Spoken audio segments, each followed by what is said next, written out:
Yeah. Cameron decided there was going to be a crackdown on lobbyists, and there was going to be transparency, and there was going to be an end to corruption. So how is it that at the end of the week, the biggest lobbyist group in Western capitalism meet in total secrecy? Yeah.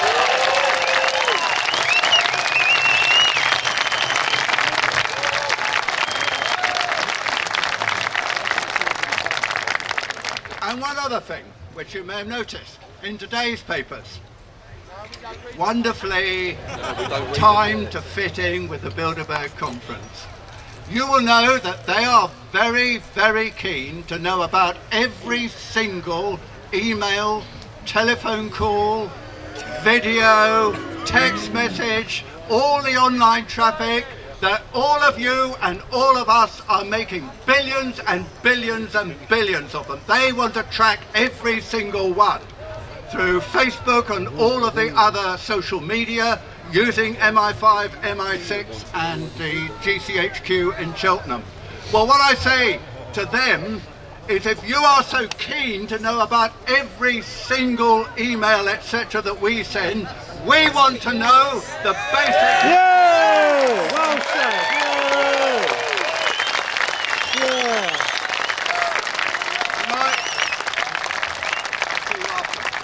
I just leave you with one final thing. I think what they should be discussing, and I bet they are discussing, is the one single biggest issue affecting the Western world, indeed the whole world, including China, and that is prolonged austerity.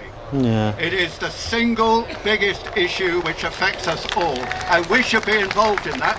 Now, let me say, the obvious thing is to look for an alternative to austerity. Why? Because the policy, even in its own terms, is failing. Because the decline in government tax receipts as a result of lack of growth exceeds the cuts in public expenditure which the government manages to make. That means the budget deficit under current policies is actually increasing, not declining. So why in heaven's name don't they change it? Well, I've got a lot of things that I could say to you about that, but the real point that I want to make is the obvious way to cut the deficit, which is much better for all of us anyway, is to expand the economy, put people back to work so that they are starting to pay taxes instead of taking benefits, and that is the quickest way to kickstart the economy and get it going. So why don't they actually do it? Now let me tell you, I know there are some people, fortunately I've got the microphone. I know that there are a lot of people who are concerned about growth, and growth cannot be endless. I totally agree. But in the current state of affairs, I think that that is the right way forward. All I want to say is this. Osborne, if he were here, bless his cotton socks, would say, there you are, there's Labour again. As soon as there is a crisis over borrowing, the first thing they want to do is borrow more. Well, shall I tell you how we could do this without any increase in public borrowing at all? We own RBS, the Royal Bank of Scotland, and Lloyds. Why don't we tell them to invest in growth and jobs? We don't have to bribe them, we should tell them because we own them. Secondly, we've got this thing that no one understands called quantitative easing. What it means is electronic printing of money. We printed £375 billion of money and given it to the banks. Have we seen any results out of that? No, we haven't. Why instead don't we use a much smaller proportion of that and invest directly in manufacturing, in industry and services, and create the jobs and growth that we and the rest of the Western world needs? But this is my very final point. I'm a politician after all, they always go on. The best way to deal with this crisis is to tax the rich. Yeah! Yeah! Did you hear that? I said the best way to deal with this crisis is to tax you lot. I will ask you one final question. Justin, in the last 4 years since the financial crash, which has caused all of us to have to tighten our belts some disastrously, What would you say has happened to the 1,000 richest persons in the UK? They got richer! Richer. Next question.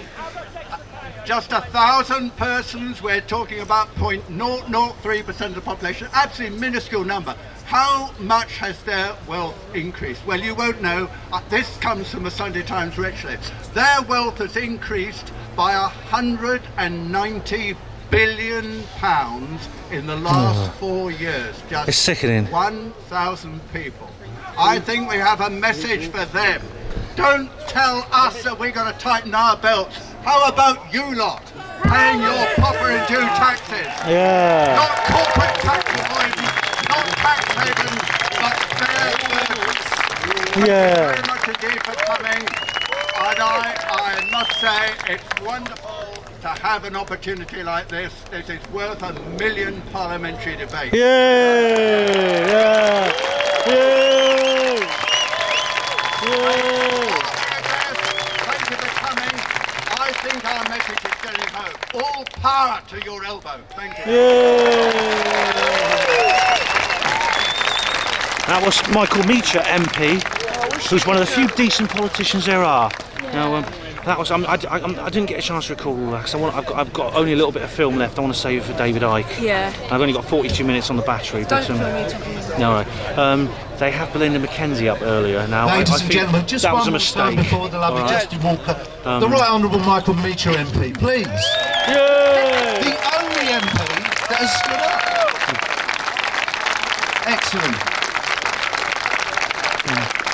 The thing about it is, she brought up the Holly Ladies Crane and thing gentlemen, again. Justin I think it's a Walker. mistake. So I'll go into this anyway. Hello. Let's speak. Right, I'm I'll save the only rest of the 5 film minutes. for I'm gonna David be Icke. very